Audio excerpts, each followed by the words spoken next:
Amish Tripathi, as a celebrity fans say, is a literary pop star, the Justin Bieber of English literature as far as the success goes.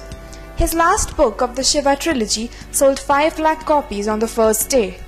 He also has got an advance of 5 crore rupees for his next book. This kind of success can turn many a self-professed atheist into a believer. The blessings of Lord Shiva, man. I'm very clear in my mind, and you can have various theories for it.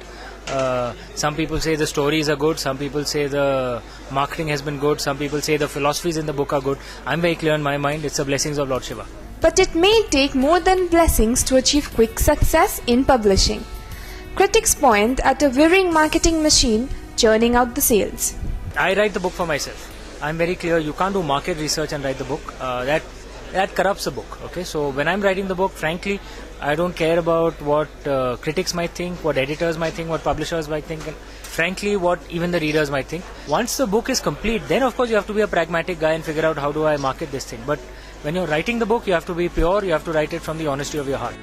But many younger Indian writers are accused of marketing excesses. This is perhaps because, unlike the earlier writers, they come with management or engineering degrees. Background doesn't matter. I never judge a person on his background, on his caste, on his religion, on the sex. I only judge the book. There are books which are good, there are books which are not good. They could be from English literature graduates, they could be from engineering science graduates. It doesn't really matter. Even if you ignore the different background, there are differences between writers of the past and the present, which Amish acknowledges. The first 30-40 years of independence, perhaps the English language publishing industry, the kind of subjects that were picked to be published were primarily targeted at the Western market, so which is explaining India to the Western market, whereas the modern group of writers write with a sense of pride in India. And in a sense, perhaps it's a revival of an old culture because prior to independence, most of our authors actually wrote on subjects of this. So read the works of Sarat Chandra, read the works of Munshi Premchand. They were all from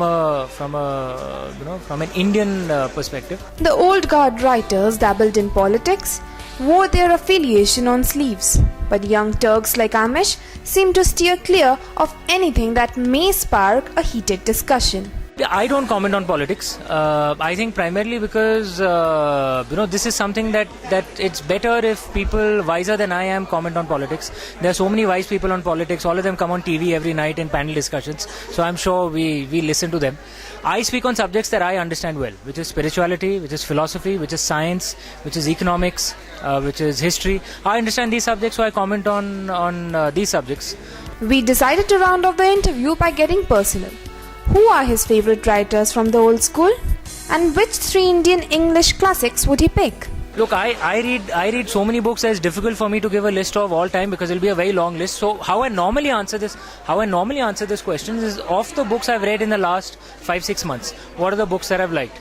So my top book from an Indian author in the last 5-6 months is this book called The Land of the Seven Rivers by Sanjeev Sanyal.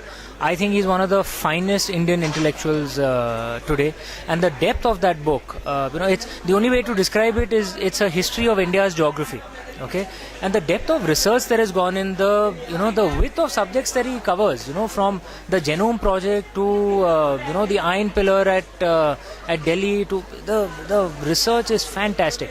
I love reading opinionated books with a lot of knowledge, that you learn from. I tend to read more non-fiction books. So Land of the Seven Rivers was right up there in my mind, one of the finest books I've read of this year.